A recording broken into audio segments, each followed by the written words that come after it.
여러분의 방은 여러분이 누구인지 알고 있습니다. 우리 집 안에서 가장 사적인 공간이 어디냐고 묻는다면 많은 이들이 내 방이라고 답할 겁니다. 특히 침실은 그 어떤 곳보다도 개인적인 공간이죠. 거기엔 누구도 쉽게 들여다볼 수 없는 우리의 무의식과 습관이 스며 있습니다. 그런데 혹시 알고 계셨나요?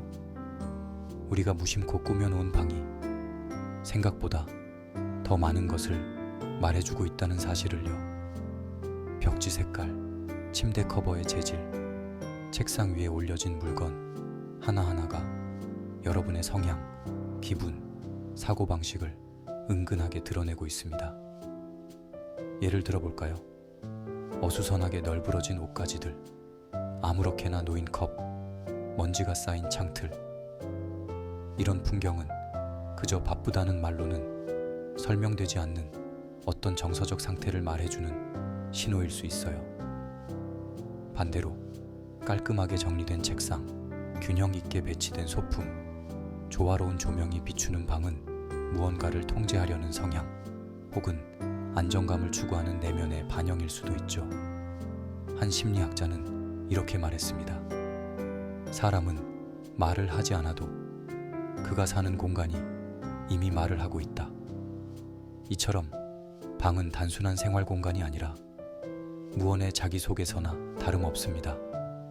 그럼 이쯤에서 내 방을 구성하는 요소들이 어떻게 성격과 연결되는지를 조금 더 깊이 들여다볼까요?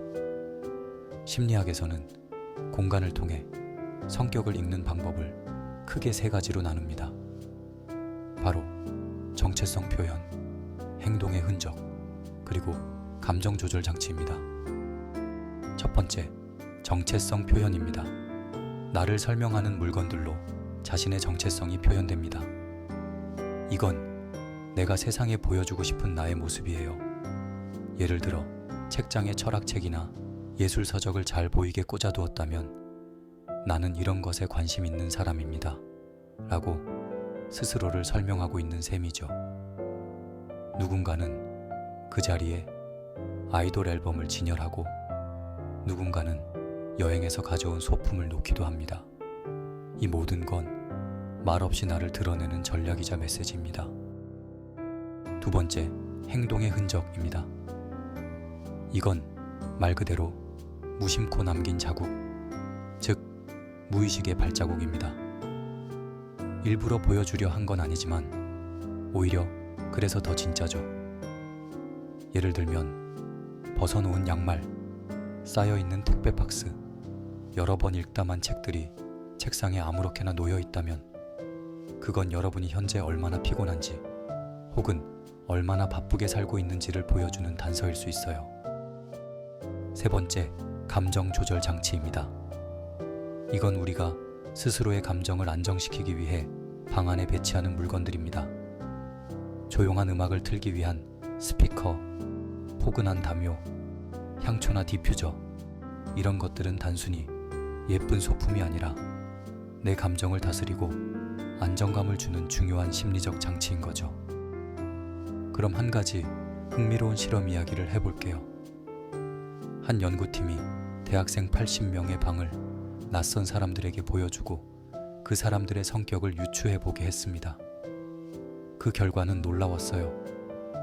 이 낯선 사람들은 주인공을 한 번도 본 적이 없었지만 그들의 방만 보고도 그 사람이 성실한지, 정서적으로 안정되어 있는지, 새로운 것에 대해 얼마나 개방적인지를 그 사람의 친구들보다 더 정확하게 성격을 맞췄다고 합니다. 이게 의미하는 건 뭘까요? 그저 몇 분 동안 방을 둘러보는 것만으로도 우리는 그 사람이 어떤 사람인지 꽤 많은 걸 알 수 있다는 겁니다. 그만큼 우리의 공간은 우리가 누구인지를 소리 없이 말하고 있는 셈이죠. 혹시 지금 여러분의 방엔 어떤 물건이 있나요? 잠들기 힘들어 책상 위에 놓아둔 수면 보조제, 매일 입던 옷이 아직도 의자 위에 걸려있는 풍경, 쓰다 남은 커피컵, 쌓여있는 일기장, 누군가와 함께 찍은 오래된 사진 한 장. 이 모든 것이 여러분의 성향, 감정, 삶의 방식에 대해 무언가를 말해주고 있을지도 모릅니다. 그래서요, 여러분의 방을 조용히 둘러보는 것만으로도 요즘 내 마음이 어떤지, 무엇에 지치고 있는지, 내가 바라는 건 뭔지 천천히 조금씩 알아갈 수 있습니다. 그렇다면 내 방을 통해 내 마음을 어떻게 정리해야 할까요?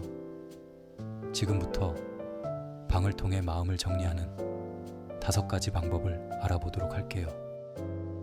첫 번째, 내 방을 나처럼 다루어 보기. 오늘 하루 내 방을 그냥 공간으로 보지 말고 나의 몸처럼 대해보세요.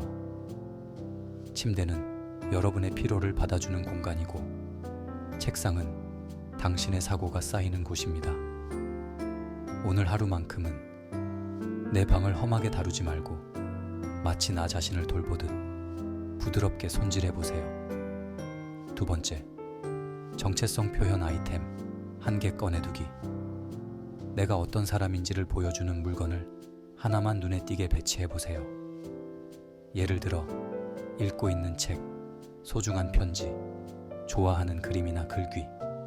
이건 스스로에게도 나는 이런 사람이다 라고 다시 알려주는 의식이 됩니다. 세 번째, 감정 조절 아이템 마련하기. 요즘 내가 불안하거나 예민하다면 감정을 가라앉혀줄 도구를 하나 방에 들여보세요. 따뜻한 색 조명, 부드러운 질감의 담요, 은은한 향의 디퓨저 같은 것들이 의외로 큰 힘이 될 수 있어요. 네 번째, 행동 흔적을 따라 심리 체크하기. 지금 방을 천천히 둘러보세요. 정리되지 않은 구역, 쌓여있는 물건 하나하나가 여러분의 상태를 말하고 있을지도 모릅니다. 그리고 그 이유를 글로 적어보세요. 왜 이건 이렇게 되어 있을까? 이 질문은 스스로를 이해하는 시작점이 됩니다. 5번째, 정리가 아닌 감정 청소 해보기. 방을 완벽하게 정리하려고 하지 마세요. 대신 마음의 정리를 목적으로 작은 구역 하나만 정돈해보세요. 책상 한 귀퉁이, 서랍 한 칸이면 충분해요. 이건 청소가 아니라 내면과의 대화입니다. 이제 여러분의 방을 천천히 둘러보세요. 지금 내 방이 내게 어떤 말을 걸고 있는지 그 목소리에 잠시 귀를 기울여 보세요. 혹시 오늘 내 마음이 조금 무너졌다면 방 안의 소소한 물건 하나가 그걸 조용히 붙잡고 있었을지도 모르니까요. 여러분의 방 안에서 가장 나다운 물건은 무엇인가요? 그것이 바로 여러분이 지금 가장 소중히 여기는 가치일지도 모릅니다. 댓글로 여러분의 방이 말하고 있는 이야기를 함께 나눠주세요. 오늘 이 영상이 방 정리의 필요성이 아니라 당신의 내면을 돌아보는 계기가 되었으면 합니다. 언제나 감사합니다. 심리의 미학이었습니다.